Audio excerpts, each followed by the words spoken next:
Olá, sejam bem-vindos a mais uma videoaula do Essência. Eu sou a professora Érica, professora de Biologia, e hoje nós vamos falar um pouquinho sobre nutrição e digestão. Vamos lá? Bom, só para a gente lembrar o que a gente estava vendo na unidade anterior, que era a unidade de citologia, nós vimos que a célula ela é uma unidade morfofuncional, que ela tem ela é composta por diversos componentes, né? E essas células, quando elas são organizadas em grupo, né, de uma maneira integrada, desempenhando uma função, essas células elas vão dar origem aos tecidos, né? Os tecidos no corpo humano, né, eles são divididos em quadros, né, os principais tecidos, que são o tecido epitelial, o tecido conjuntivo, o tecido muscular, como a gente está vendo aqui na imagem, ilustrando um tecido muscular liso e o tecido nervoso, né? Esses tecidos integrados, eles vão dar origem aos órgãos, né? Esses órgãos que têm lá essas diversas camadas de tecido, como a gente está vendo aqui. E um exemplo, né, que eu trouxe é o exemplo do estômago, né? Esses órgãos intercalados, né, em exercendo as suas funções, eles vão dar origem aos sistemas, né? Então, temos o sistema digestório, o sistema respiratório, o sistema nervoso, e esses sistemas em conjunto vão dar origem ao organismo, né, ao ser vivo. Bom, para que esse organismo tenha um bom funcionamento, ele precisa dos nutrientes, né? E quem são esses nutrientes? Então, os nutrientes, eles são elementos e compostos químicos que constituem os alimentos e que são essenciais para o funcionamento do organismo. Então, nós temos os macronutrientes, que são formadas por moléculas maiores, né?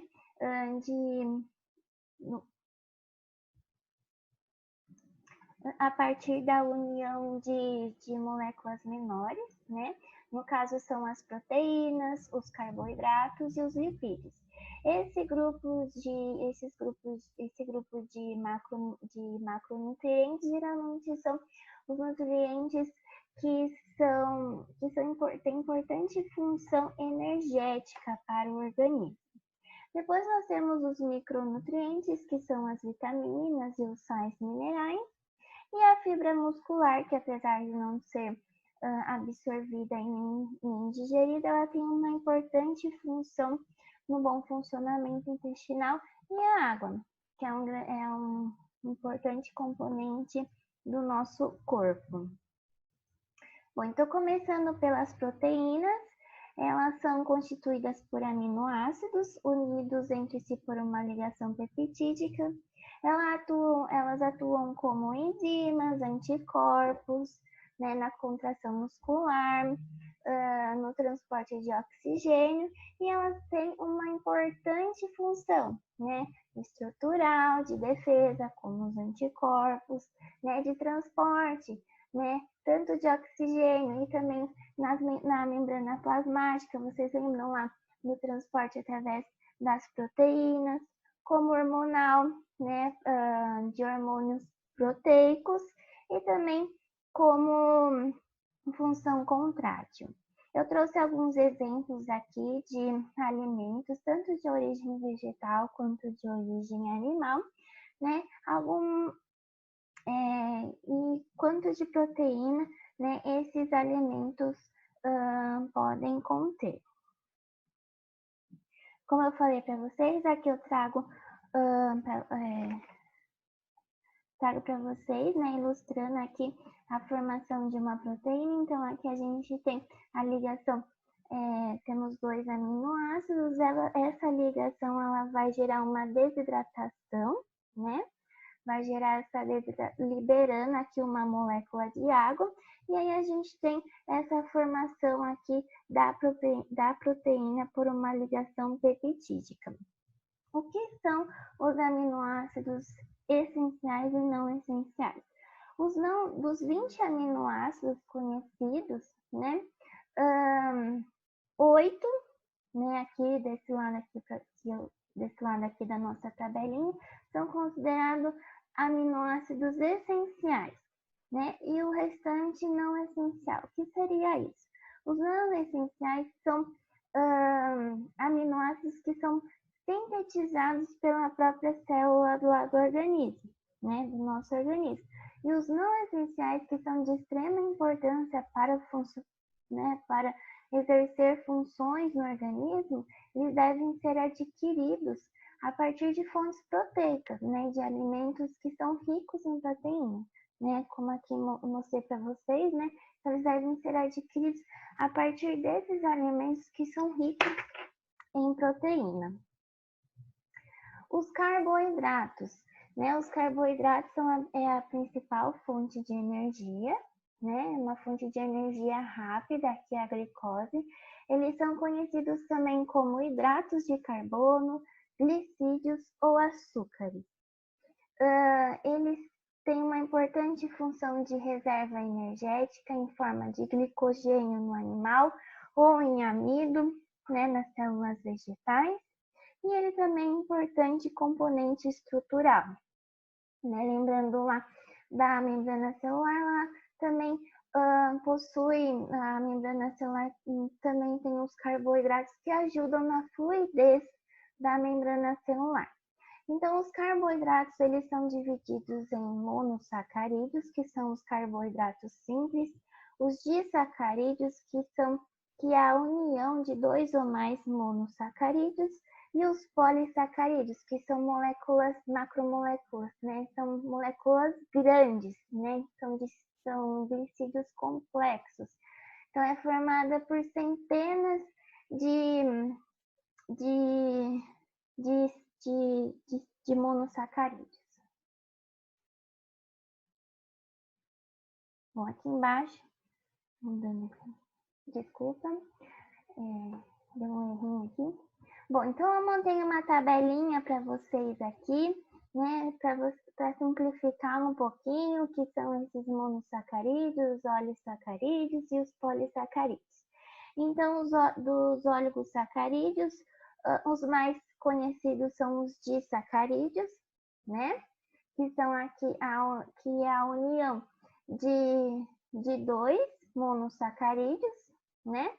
Então, vamos lá iniciar, deixa eu explicar para vocês primeiro o que são os monossacarídeos, né, desculpa. Então, os monossacarídeos são moléculas simples, eles não são hidrolisados, então não há quebra dessas moléculas por hidrólise, né, eles apresentam um sabor mais adocicado. Então, quem são esses carboidratos? Então, é a ribose e a desoxirribose, lembra lá que compõem a estrutura do RNA e do DNA. A glicose, a frutose e a galactose, eles possuem uma função energética, né? Então, a glicose ela é encontrada nos vegetais e no mel. A frutose nas frutas, é o açúcares das frutas. E a galactose, como a gente vai ver aqui, ela compõe o açúcar, né? Que é a lactose presente no leite. Os oligosacarídeos, né? Eles são hidrolisados, como a gente vai ver lá para frente, o que são hidrolisados. Então, ocorre uma quebra por enzima, né, na presença de água, por isso que são chamados de hidrolisados. É uma reação de hidrólise, né? Então, eles também apresentam um sabor doce, e quem são eles? É a famosa sacarose, a lactose e a maltose. Então, é a junção, como eu falei para vocês, de monossacarídeos, né? Então, glicose mais frutose, que vai ser uma fonte energética, a glicose mais a galactose, que vai ser uma fonte também energética, e a maltose, que é a união de glicose, né? De 2 glicoses. Então, onde são encontrados? Né? Então, a sacarose em vegetais ela é abundante cana-de-açúcar e beterraba, né? A lactose, como eu falei, ela é o açúcar do leite, e a maltose, que ela é encontrada nos cereais e derivados do malte. E os polissacarídeos, que são os carboidratos mais complexos, que são formados por centenas de monossacarídeos, né? Então, aqui temos o glicogênio, que é uma importante reserva energética nos animais, né? Então, ele é formado por centenas de glicose, né? O amido, que é importante reserva energética dos vegetais, e a celulose, que tem uma importante função estrutural, que está lá na parede celular das células vegetais, né? Que vocês lembrando lá da biologia celular, onde a estrutura da parede celular, né? Ela é formada por celulose. Onde são armazenados, né, o glicogênio? Então, nos animais, né, esse glicogênio ele é armazenado no músculo e no fígado. O amido, que é a reserva energética dos vegetais, é nas raízes, como na mandioca, no caule e folha, né? E a celulose, como eu falei para vocês, nas células vegetais, ok?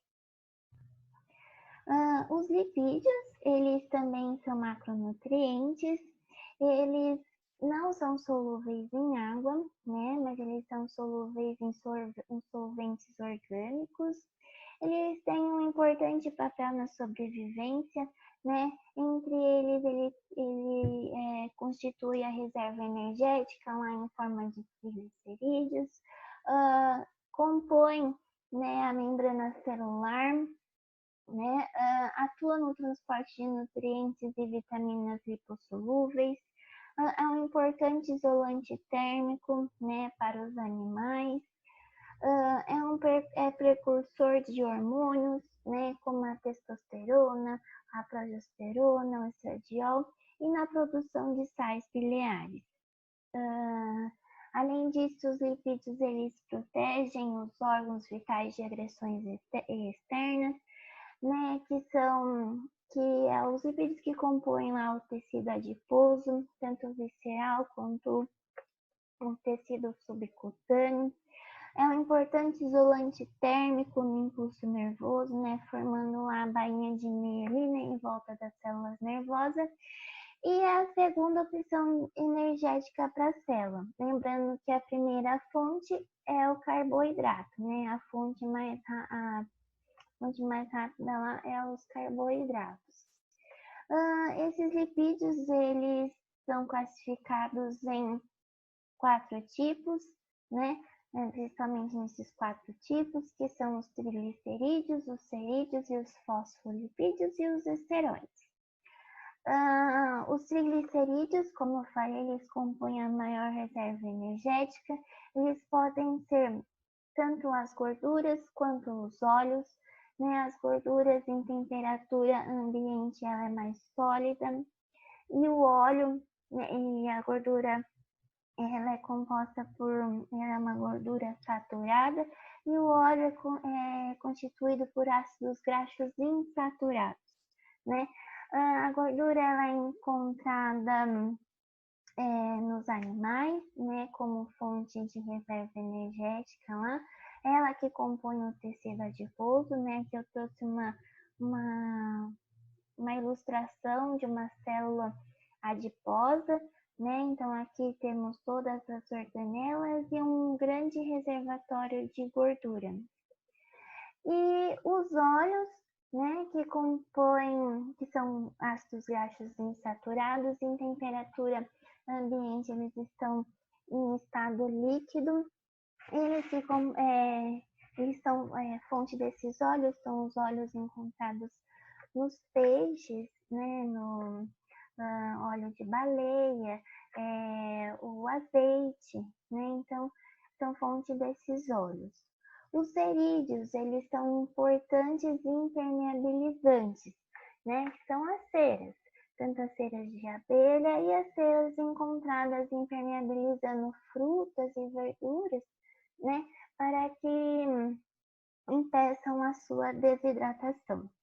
Os fosfolipídios, né, que compõem principalmente lá a estrutura da membrana celular, né, lembrando aqui que a membrana celular ela é formada por uma bicamada de fosfolipídios, né, aqui como ilustra a membrana abaixo, a imagem aqui abaixo. E os esteroides, que o principal esteroide é o colesterol, que também compõe a membrana plasmática, ele acaba sintetizando a vitamina D no organismo e ele é precursor dos hormônios sexuais, né, os hormônios esteroides. No entanto, né, o excesso de colesterol no organismo ele pode levar a uma aterosclerose, então precisa ter todo o cuidado com esse colesterol ingerido, né? Com esse colesterol que é ingerido durante a alimentação. Para que o colesterol seja transportado, né, no sangue, ele precisa estar unido, né, a proteínas, né, que então são chamados as lipoproteínas, né? Não sei se vocês já fizeram exames de sangue, né, para dosar essas lipoproteínas, que são, eu trouxe as principais, né, que são a HDL e a LDL, mas temos outras, né? Só trouxe aqui para mostrar para vocês que a HDL, né, que é a alta densidade aqui do H de high, né, ela é considerada um colesterol bom, pois é uma lipoproteína que remove, né, o excesso de colesterol dos tecidos, guiando para o fígado, onde lá será degradado. Estudos mostram que essa lipoproteína tem uma ação antioxidante e anti-inflamatória. A LDL, né, que é de low, aqui lembrando, né, é uma lipoproteína de baixa densidade, ela é considerada um colesterol mau, né? No entanto, ela também é necessária, pois ela transporta o colesterol do fígado e do intestino para locais de produção de esteroides, né? E para a membrana celular. No entanto, está envolvido com problemas cardiovasculares, né?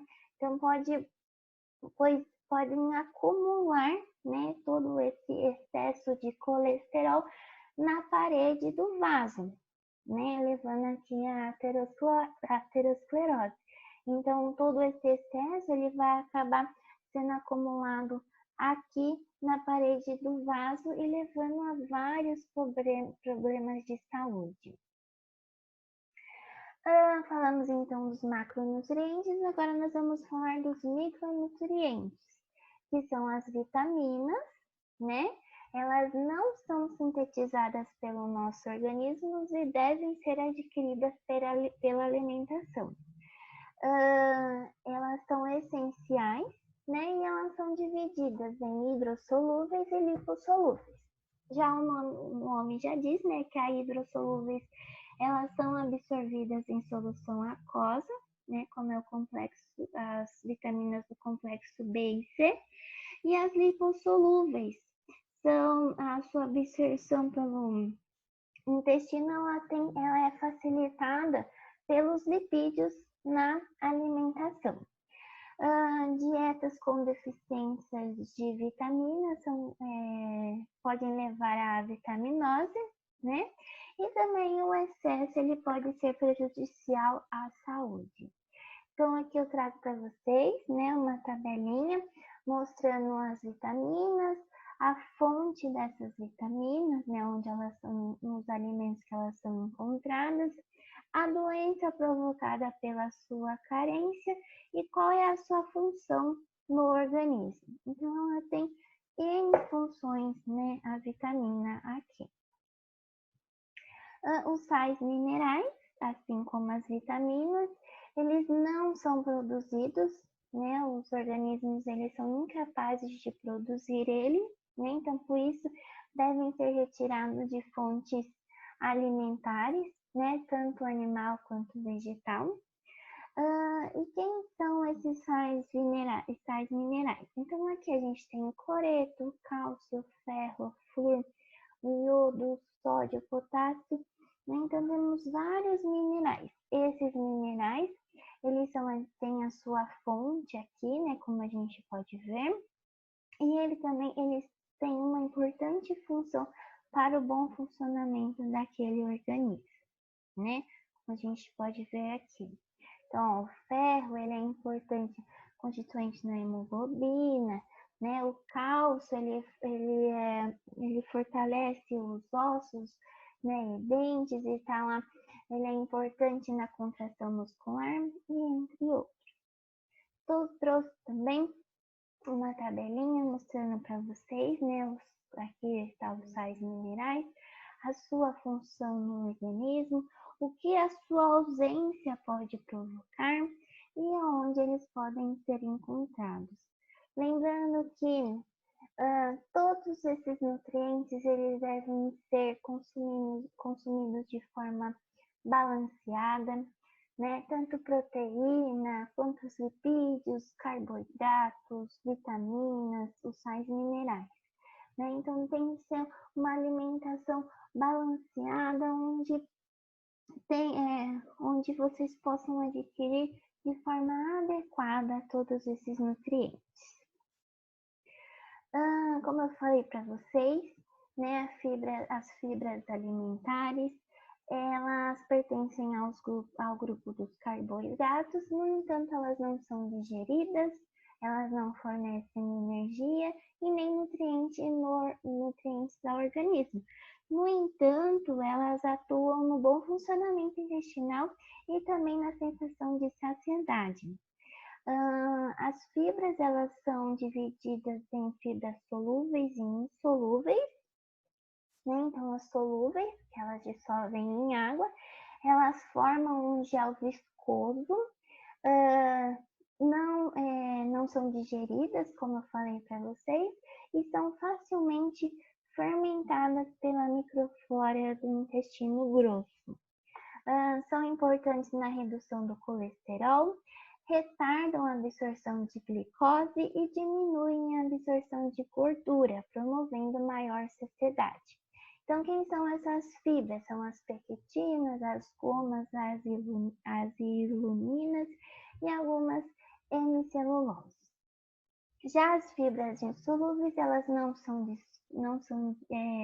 solúveis em água, então, portanto, elas não formam esse gel que é formado pelas fibras solúveis e a sua fermentação acaba sendo um pouco mais limitada.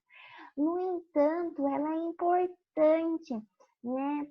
Colabora bastante para a composição do bolo fecal, auxiliando lá nos movimentos peristálticos e posteriormente na evacuação. Promove também uma sensação de saciedade, no entanto, um pouco menor do que as fibras solúveis. Então, quem são essas fibras? São as celuloses, a hemiceluloses e a lignina. Trouxe uma tabela de um artigo para vocês, mostrando, né, o grupo dessas fibras, né? Como vocês podem ver aqui, são fibras, são do grupo dos carboidratos, né? E a fonte, né? Onde elas são encontradas. Então, na veia, na parede celular, né? Dos vegetais, nas hortaliças, no farelo de aveia, né? E entre outros, nos grãos integrais. E, por fim, né? A água, ela é um composto inorgânico, né? E ela constitui de cerca de 60 a 70% do peso corporal de um adulto, né? Então, sendo a maior parte, faz parte do líquido intracelular e em torno de 20% do líquido extracelular. ela é importante para a homeostasia, né? Ou seja, o equilíbrio do organismo, para o transporte de substâncias, né? Dos sais minerais, de N substâncias, atua na lubrificação dos tecidos, e também ela é importante no metabolismo e reações de anabolismo, né? Como na fotossíntese e no catabolismo, que é a quebra de glicose. E as fontes que temos de água, né? A água potássio e a água mineral, que é rica em minerais. Além do consumo propriamente dito de água, né? Que deve ser consumido durante o dia, né? Alguns alimentos eles são ricos em água, né? Como vocês podem ver aqui, eles devem ser adicionados à nossa alimentação. Eu trouxe um esqueminha aqui para vocês, né? Que está disponível lá no G1, achei legal, mostrando a importância do consumo de água no dia a dia. Aqui eu estou mostrando para vocês, né, uma tabela nutricional, né, e como vocês devem interpretar essa tabela, né. Então, as informações importantes, então, ela traz informação de porção, de medida caseira, né, o percentual de valores diários, né, a partir de uma dieta de 2.000 calorias, quais ingredientes que constituem esse alimento, lembrando que os ingredientes eles estão em forma decrescente, sendo que o primeiro ingrediente aqui é o que tem em maior quantidade, né, naquele alimento, e os itens que são obrigatórios, né, que é o valor energético e todos os nutrientes que esse alimento traz.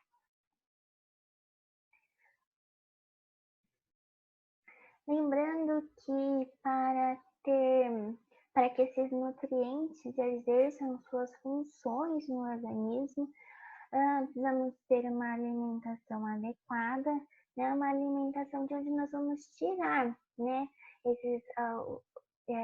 Vamos tirar todos esses nutrientes para serem fontes de energia, fonte estrutural, né? Fontes para um bom funcionamento do nosso organismo, né? Então, para isso, os alimentos eles devem ser ingeridos,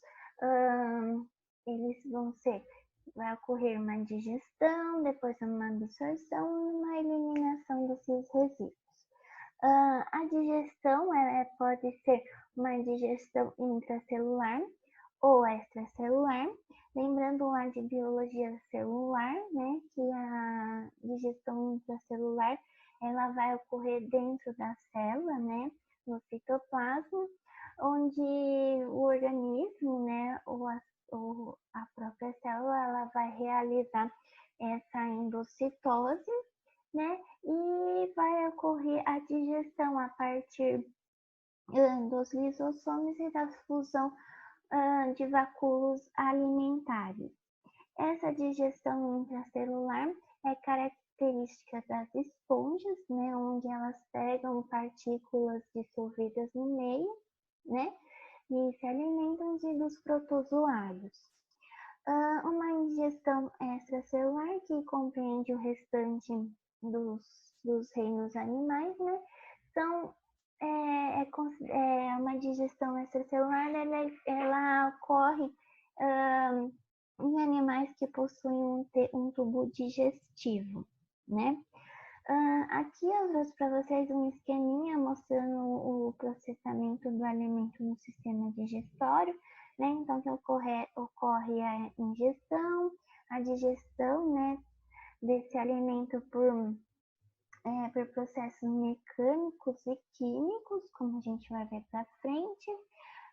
Esses nutrientes eles vão ser absorvidos e transportados para o corpo, e o restante que não foi absorvido, ele vai ser eliminado.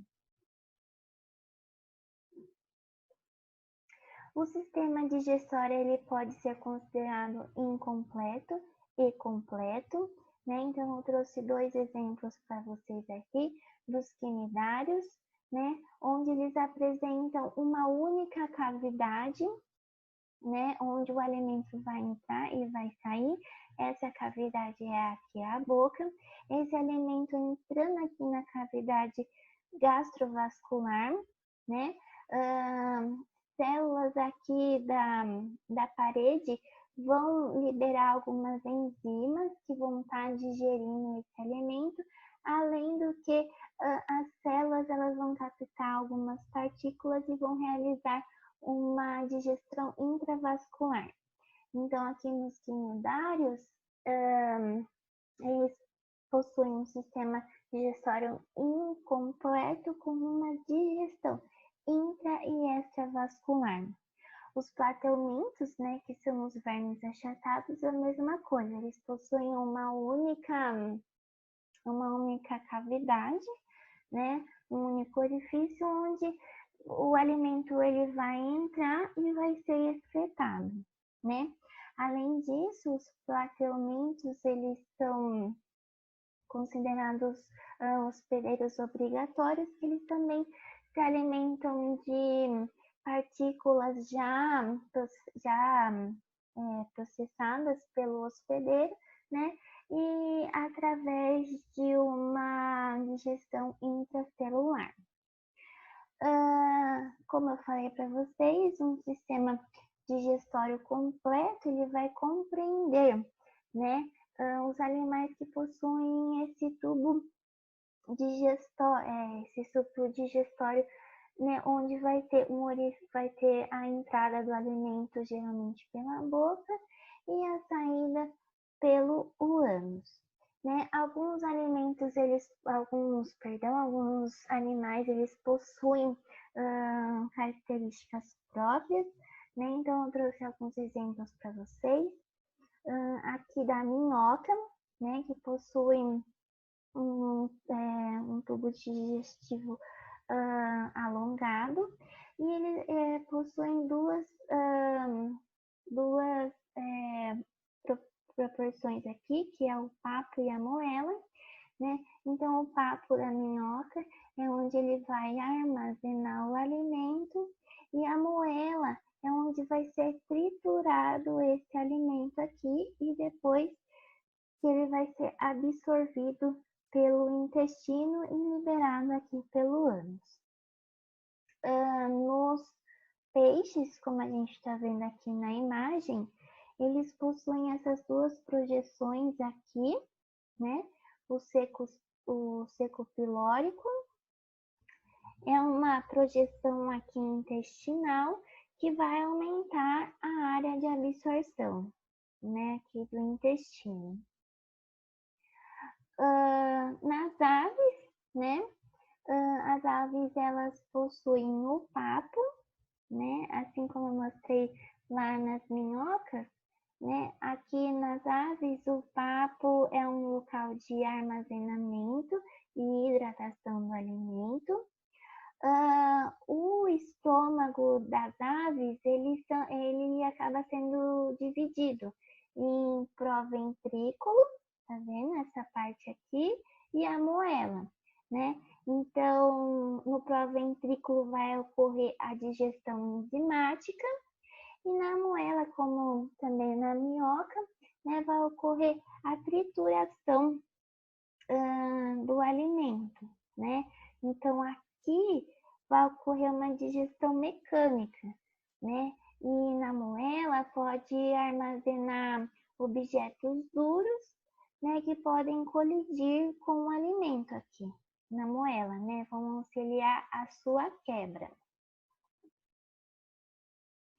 E depois, né, vai ser excretado, né, pela cloaca, que aqui nas aves, né, é onde são eliminados todos os resíduos do sistema digestório urinário e reprodutor. Eu trouxe um exemplo para vocês aqui do cavalo, que é um mamífero herbívoro, né?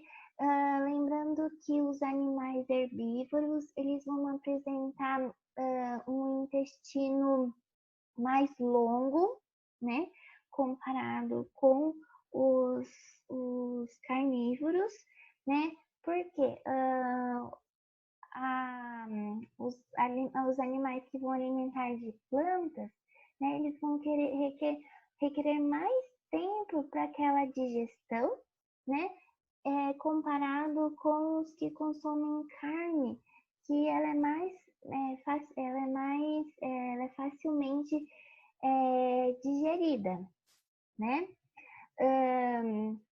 Por conta que os vegetais eles possuem a celulose, né, presente na parede celular, e eles requerem algumas bactérias que auxiliam, né, na digestão dessa celulose, né? Então, aqui, né, eu trouxe o exemplo para vocês do cavalo, né? Tá vendo aqui? Mostrando que o cavalo ele possui essa região aqui do seco, né? Como vocês podem ver aqui, né? É uma região intestinal onde tem um armazenamento de bactérias, né? Que vão auxiliar, né? Digerindo a celulose consumida pelo animal, né? Tá vendo aqui, ó, essa região do seco? Então, ela contém bactérias que auxiliam, né, a digestão dessa celulose. Lembrando que é uma relação mutualística aqui, né, que ocorre dessas bactérias com o intestino do animal, né? Trouxe um outro exemplo para vocês dos mamíferos ruminantes, né? Que no caso aqui eu trouxe da vaca, mas pode ser a ovelha ou um veado, né? Eles possuem bactérias no estômago, né? E a característica desse animal é que ele possui um estômago, né, subdividido em 4 regiões, né, que é o rumen, o retículo, o omaso e o lomaso, né, como vocês estão vendo aqui. No rumen e no retículo, né, aqui no rumen e no retículo, como mostra aqui na imagem, vai ocorrer a digestão pelos micro-organismos, então é aqui que vai ocorrer a digestão da celulose ingerida, né? Depois o alimento ele vai ser regurgitado, né, aqui, pelo esôfago, e esse animal ele vai voltar a mastigar esse bolo, né, alimentar, e ele vai voltar, né, para outra região, que é aqui a região do omaso, né? Então, lá durante a mastigação, ele vai triturar ainda mais aquele alimento em pedaços menores, né? Vai mastigar tendo uma digestão mecânica e com auxílio com auxílio da ação dos micro-organismos, né, passado aqui pelo retículo e pelo rumen, esse alimento vai voltar em pedaços menores, né? Então, ele vai ser engolido, vai chegar aqui no omaso, onde ocorre a fermentação e um pouco de água também é absorvido, e no abomaso, o alimento passa por um processo de digestão enzimática. E alimento aí vai prosseguir, então, pelo intestino e posteriormente vai ser eliminado o que não for absorvido. Trouxe um esqueminha que eu achei na internet, né? Eu achei super legal, só para mostrar para vocês, né, que nos herbívoros eles precisam de a característica deles, né, é um intestino maior, né, onde por conta do processamento da, das, da celulose derivada das células vegetais que eles consomem, né, então a característica lá de ter o seco, onde possuem micro-organismos que vão auxiliar na degradação dessa celulose, comparados com carnívoros, né, que possuem um intestino um pouco menor, por conta que a digestão da carne é mais facilitada. E nos humanos, né, os humanos que por alguns eles são considerados onívoros, né, que onívoros é quando eles mesclam, né, as duas alimentações, tanto de vegetais como de carne. Então, os humanos, eles acabam mesclando um pouco das duas características aqui.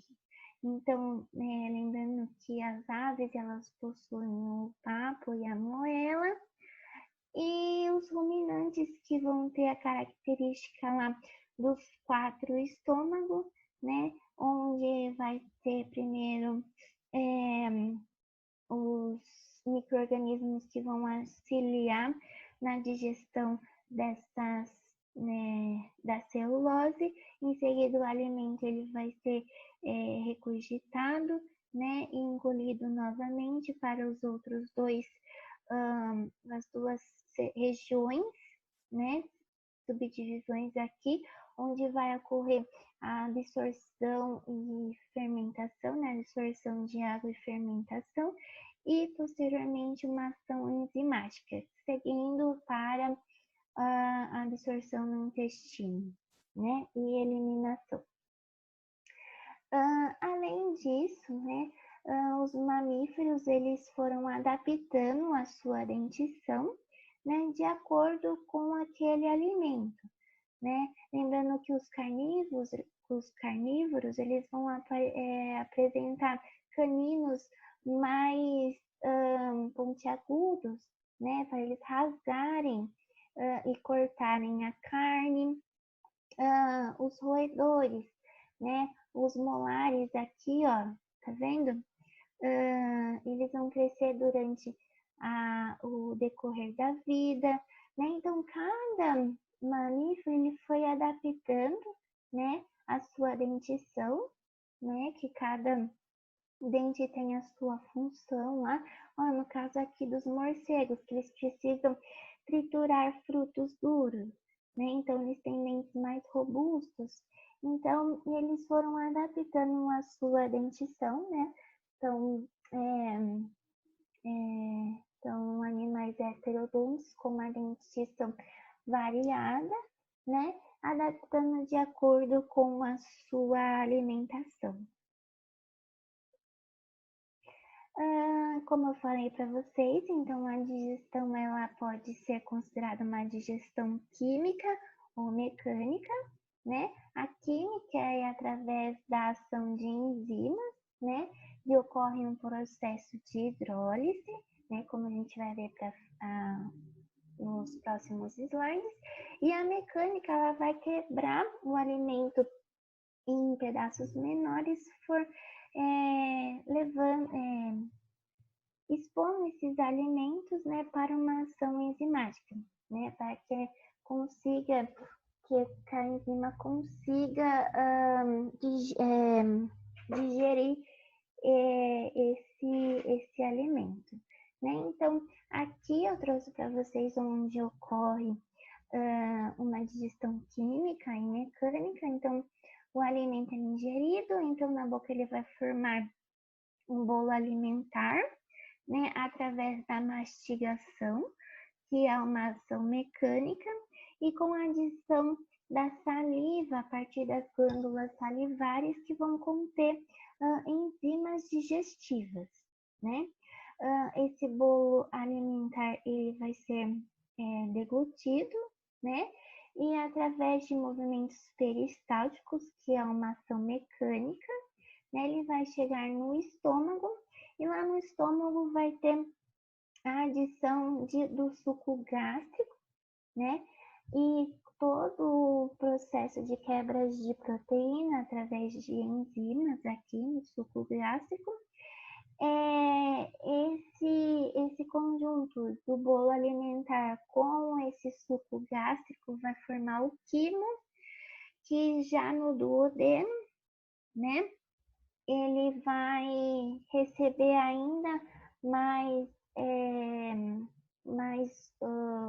um suco, né, que é um suco enteral, que vai auxiliar ainda mais na digestão desse quimo, né? Esse quimo ele vai seguir por todo o intestino, né? Chegando no intestino grosso, onde ele vai passar a ser chamado de quilo, né? Então ele vai seguir por movimentos peristálticos, né? E com toda a ação de suco pancreático, da bile, do suco intestinal que vai auxiliar na digestão e na quebra desses nutrientes para que eles sejam absorvidos, né, pelas células intestinais. A gente falou tanto de enzima, né, mas o que são as enzimas? Então, as enzimas, elas são proteínas, né, com propriedades de acelerar reações químicas. Então, essa função de acelerar leva as enzimas a terem essa característica de catalisadores naturais, né, pois diminuem, né, a energia de ativação e fazem com que a reação ocorra mais rápido e de forma controlada. Então, como eu falei para vocês, os carboidratos, os lipídios e as proteínas, eles são macronutrientes, né? Então, são moléculas grandes e elas devem ser quebradas em moléculas menores através de uma reação que é a hidrólise, né? Em que uma molécula de água ela vai reagir com essas macromoléculas, né? Promovendo a sua quebra. Então, as enzimas digestivas, elas aceleram essa reação de hidrólise, né? Pois reúne o substrato específico à água. Então, cada enzima, ela tem o seu substrato específico, né? Então, o seu substrato, ele vai se ligar aqui no seu centro ativo. Tá vendo que essa ligação, né, que a gente fala que é de chave e fechadura, né, é uma ligação específica, né, onde a enzima ela vai se ligar ao seu substrato e aí posteriormente vai ocorrer essa hidrólise, né, e a sua reação, né, vai ocorrer essa reação e a quebra do produto, né, em moléculas menores, né? Então, eu trouxe para vocês aqui, né, algumas enzimas, né? Como a gente está falando das enzimas digestivas, né? Onde elas são produzidas, né? Onde elas estão, né? Desculpa, onde elas atuam, né? No caso aqui, a amilase, ela vai estar presente lá na saliva, ela é produzida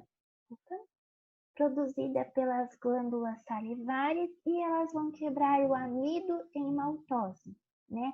Lembrando lá dos carboidratos, né? Que o amido é um carboidrato complexo, né?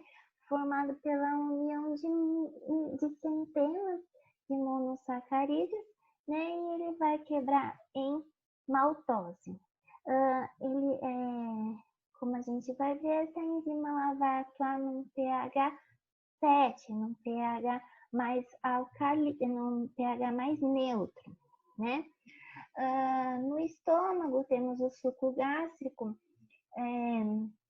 No suco gástrico tem as pepsinas, né? Que são produzidas pelo estômago, que elas vão quebrar proteínas, né? Então lembram lá que as proteínas são formadas por aminoácidos, né? Ligados por uma ligação peptídica. Então aí vai dar origem aos peptídeos e os aminoácidos. Para que ocorra a ação dessa enzima, ela precisa atuar num pH mais ácido. E assim por diante, né? No suco integral, a gente tem lá as enzimas que vão quebrar o restante dos carboidratos, né? Das proteínas, como a gente está vendo aqui, ó. E a bile, que apesar dela não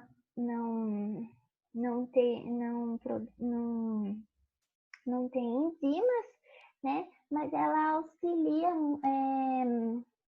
emulsificando todo esse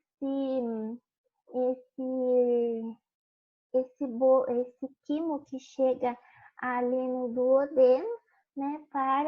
Com a presença de lipídios, né? Esse emulsificando para que possa auxiliar na quebra dessas moléculas e também na absorção. Então, como eu falei para vocês, né, as enzimas elas atuam a partir de um pH ótimo e de uma temperatura ótima, né? Então, cada enzima ela vai agir no seu pH ótimo. Aqui um exemplo é a pepsina, né, que eu falei para vocês, que é uma enzima presente lá no estômago. No estômago ele apresenta um pH ácido, devido à presença de ácidos clorídricos, né, lá no estômago. E essa pepsina, ela vai agir, né, quebrando proteínas, né, mas vai ser num pH ácido. Tá vendo que num pH num pH mais né, que vai levando a um pH mais alcalino, ela não vai ter atividade, né? Assim como a temperatura é muito importante, lembrando que as enzimas elas são proteínas, né? E proteínas em altas temperaturas elas acabam desnaturando, perdendo todo o seu formato, né? E lembrando que as enzimas elas possuem esses sítios específicos, né, com formatos para aquele substrato. Então, se há a desnaturação, ela vai perder esse formato do sítio de ativação, né, onde vai ser ligado, e aí ela não vai conseguir se ligar ao substrato e posteriormente realizar, né, a sua reação de quebra. Então, a temperatura ideal seria a temperatura do corpo humano, né? No caso aqui, para as enzimas do corpo humano, né? Seriam de 37 graus, certo? Senão, ou ela desnatura, que ela não vai ter atividade, né? Tá vendo? Numa temperatura muito alta, ela não vai ter atividade. Então, agora a gente vai falar do corpo humano, do sistema digestório humano. A gente falou, né, do sistema digestório de outros animais, comparando, vimos que a digestão ela pode ser mecânica e química, e agora a gente vai entender um pouco melhor como ocorre essa digestão no corpo humano, né? Então, o sistema digestório, como a gente já falou, né, é um sistema onde vai ocorrer a digestão e a absorção dos nutrientes. É a digestão desses nutrientes, né? Então, aqui, para vocês compreenderem, né, a localização do sistema digestório, onde está situado, né, cada cada órgão. Então, primeiro aqui a gente tem a boca, depois seguindo a gente tem o esôfago. Esse esôfago ele vai se ligar aqui ao estômago. O estômago ele vai se ligar aqui à primeira porção do intestino delgado, que é o duodeno. Aqui no duodeno vão ter ductos que vão ductos tanto da vesícula biliar, né, e do pâncreas, aqui interligados com o duodeno, liberando e formando aqui um suco interal. Em seguida, a gente tem a maior porção do intestino delgado, que é formado pelo jejum e o milho. Depois, esse intestino delgado, ele se liga ao intestino grosso, né? Então, a primeira porção aqui do intestino grosso é o seco, né? Aqui, essa porção. É no seco onde tem aqui o apêndice, né? Desculpa. Onde se liga aqui, onde tem essa formação aqui, que é ligado ao seco, né? E em seguida a gente tem o restante do intestino grosso, que é formado, que é constituído principalmente pelo cólon, né? Sendo aqui a primeira parte, que é o cólon ascendente, em seguida o cólon transverso e em seguida o colo descendente, né? Esse colo ele vai se ligar ao reto, né? Que vai se desembocar aqui no ânus. Bom, então a gente vai falar um pouquinho de cada parte aqui do intestino digestório. Então, lembrando-se que na boca é onde ocorre a primeira digestão, né? Que é por processo de mastigação, né? Por uma digestão mecânica, que é no processo aqui de mastigação. Essa mastigação vai ser auxiliada também por uma digestão química, né? Proveniente das glândulas salivares, formando lá a saliva, e a mecânica, como eu falei para vocês, que é quebrando, né, esse alimento em moléculas menores com a ação dos dentes, né? É na boca que vai ocorrer a primeira digestão dos amidos, né? E a saliva ela vai ser constituída, como eu falei para vocês, de água, sais e glicoproteínas, e todas essas enzimas, né, formando o bolo alimentar que vai ser deglutido, né? Aqui eu trouxe para vocês, né, mostrando que os dentes, cada dente tem a sua função, né? No caso, os incisivos, aqui esses dentes da frente, eles vão cortar o alimento. Os caninos, né, que tem essa forma pontiaguda aqui, eles servem para rasgar, né, um alimento em pedaços, né, esse daqui. E os pré-molares, eles têm, e os molares, que são esses dentes mais na parte inferior aqui, né, tem a função de triturar o alimento.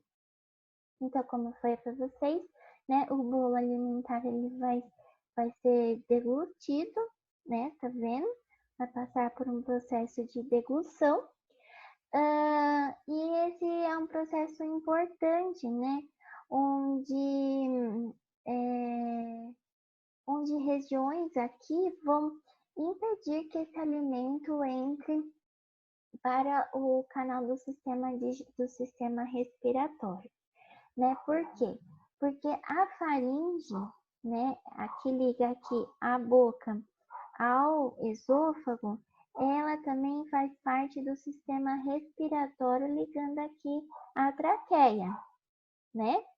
Então, o que que vai separar aqui? Vai ser a epiglote, né? Então, quando o alimento ele passa, né, da boca para o esôfago, a epiglote ela vai fechar essa entrada que liga aqui ao sistema respiratório, impedindo que esse alimento entre aqui. Além disso, o palato mole, que presente na nossa boca, ele vai impedir que o alimento ele entre nas cavidades nasais, né? Que é essa ligação que tem aqui. Então, ele impede que o alimento ele fecha essa passagem aqui para que o alimento ele desça, né? Para o esôfago. Então, o esôfago ele é formado por músculos, né? E essa musculatura vai criar os movimentos peristálticos, né? Onde esse movimento peristáltico vai levar o alimento num único sentido, né? Então, quando uma pessoa consegue, né, comer alguma coisa deitada, é aqui na epiglote que vai, com o alimento, os músculos, eles vão tentar levar esse alimento até o estômago através desses movimentos peristálticos, né? Bom, aí o alimento ele chega lá no estômago, né? Entre o esôfago e o estômago tem um esfíncter, né? Que esse esfíncter ele vai controlar essa entrada, né, do alimento no estômago, impedindo que esse alimento volte, né? Quando a pessoa fala que está com refluxo, é quando está com algum problema aqui nesse esfíncter, né?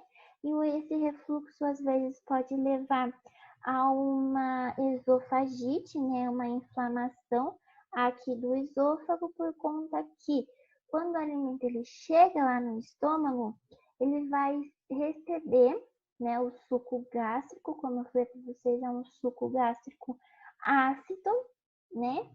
E esse suco gástrico, quando ele entra em contato com o alimento e esse alimento ele volta para o estômago, ele acaba prejudicando as células presentes aqui no esôfago, né? Muitas vezes levando a uma inflamação, né? Então, aqui no estômago, o estômago ele vai realizar uma digestão mecânica também, porque o estômago ele é composto por músculo e esses músculos vão realizar movimentos peristálticos, né? E também uma digestão química pela adição de enzimas, né, através do suco gástrico e também pela presença do ácido clorídrico, que vai ajudar na quebra, né, na destruição da matriz extracelular. Assim como existe um esfíncter, né, entre o esôfago e o estômago, existe um esfíncter, que é o esfíncter pilórico, que é entre o estômago e o duodeno, porque a adição, né, de todo esse suco gástrico, né, aqui no estômago, junto com o bolo alimentar, vai dar origem ao quimo, né? Esse quimo ele vai se direcionar ao duodeno e lá no duodeno vai ocorrer a adição de um suco enteral que vai alcalinizar esse quimo, né? Então aqui esse esfíncter impede que esse quimo volte aqui para o estômago. Chegando lá no intestino delgado, a primeira porção que recebe lá o quimo é o duodeno, né?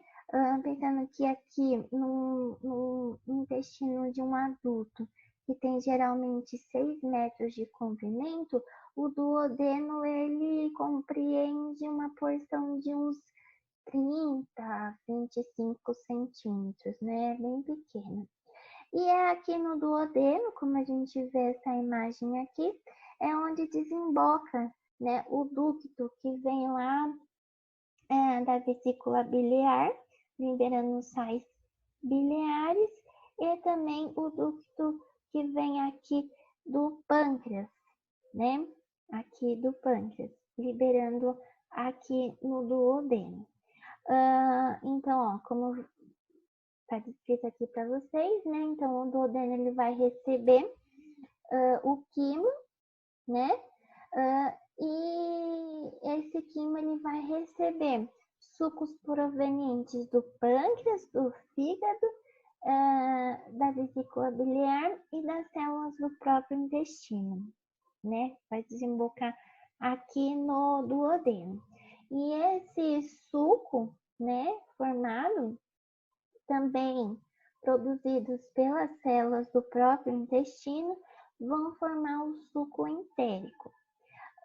O suco pancreático ele vai liberar bicarbonato, né, que vai auxiliar neutralizando, né, esse quimo que chegou lá do estômago com uma acidez, né, de 2, neutralizando, né, esse quimo para passagem aqui no intestino. E também o suco pancreático ele traz algumas enzimas que vão continuar, né, quebrando proteínas, lipídios, né, carboidratos, né, que foram ingeridos, que as proteínas que não foram digeridas aqui no estômago e também pela boca, né, vão continuar sendo aqui digeridas no duodeno. A bile, né, apesar dela não possuir enzima, ela também vai liberar aqui o seu produto, né, que foi produzida pelo fígado, né, emulsificando toda essa gordura, né, que chega aqui no duodeno. Em seguida, né, dando continuidade ao intestino delgado, a gente tem a porção que é o duodeno e o íleo, é onde vai ocorrer a absorção de nutrientes e um pouco de água também. É onde vai ocorrer a digestão enzimática pela ação de todo o suco enteral formado lá no duodeno. É no intestino que o intestino ele é formado pelas células epiteliais, né? Essas células elas possuem vilosidades, como vocês estão vendo aqui, e as microvilosidades, né? Essas aqui, ó, essas microvilosidades, onde o contato dos nutrientes vão ser maiores, né? Tá vendo? Essas microvilosidades aumentam o contato com esses nutrientes e assim auxiliando na melhor absorção desses nutrientes pelo organismo. Alguns nutrientes, né, os menores, como algumas vitaminas e sais minerais, eles são transportados de forma mais fácil, né? E aqui possui também, lembrando lá dos transportes ativos e passivos, o auxílio, né, para o transporte desses nutrientes que vão chegar até essa rede capilar aqui de vasos, que vai se desembocar na veia hepática, né, chegando até o fígado, né, essa rede aqui de capilares, de capilares que vão levar esses nutrientes até o fígado pela veia porta, onde lá no fígado, né, esses nutrientes eles vão sofrer transformações químicas, eles vão ser metabolizados, armazenados. Vocês lembram lá do glicogênio, né? A glicose absorvida ela pode ser armazenada em forma de glicogênio tanto aqui no fígado como também no músculo, né? E após essa metabolização, né, o armazenamento, e também aqui no fígado que ocorre a inativação de substâncias tóxicas, né? E em seguida, né, o que não foi absorvido aqui no fígado, né, ele vai distribuir os nutrientes importantes para o organismo, né, e o que não foi absorvido, né, os resíduos formados aqui no intestino delgado, ele vai seguir para o intestino grosso e aí ele passa a ser chamado de quilo. O intestino grosso, né, ele é subdividido em cólon, é subdividido primeiro em seco, no cólon e no reto, né? Desculpem, troquem aqui, que a primeira divisão é o seco, né? Lembrando lá que é no seco que tem a formação do apêndice, né? O cólon, que é a maior parte do intestino grosso, e o reto, é onde vai se desembocar no ânus, né?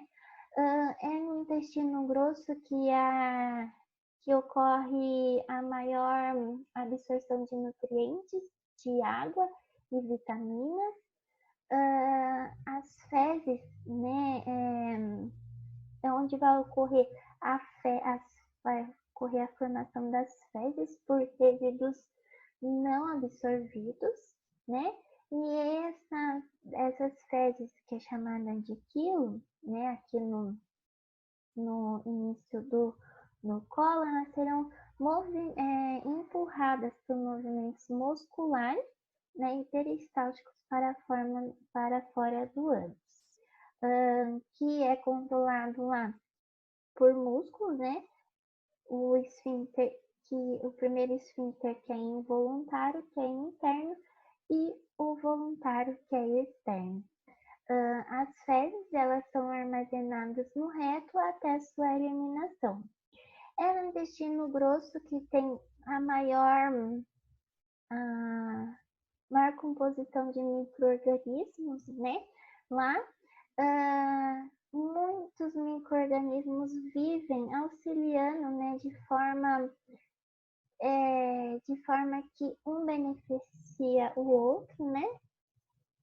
Aqui, ó, um exemplo. Então, a microbiota, ela acaba tendo grandes funções, né, no bom funcionamento desse organismo, né? Como função metabólica, como função de barreira, função de defesa e função de preservação.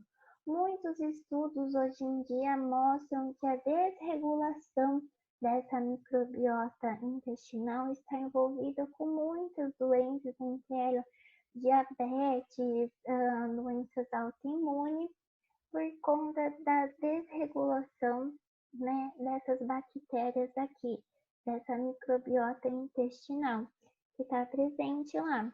Então, ela ajuda, né, na absorção, na seleção, né, da absorção desses nutrientes.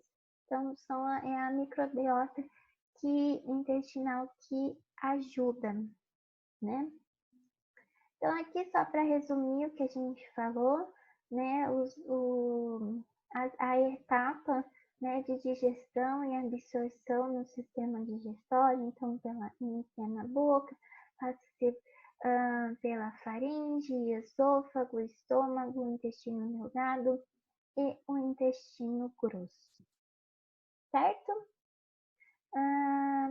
Muito obrigada a todos que participaram dessa aula e até a próxima e bons estudos para vocês.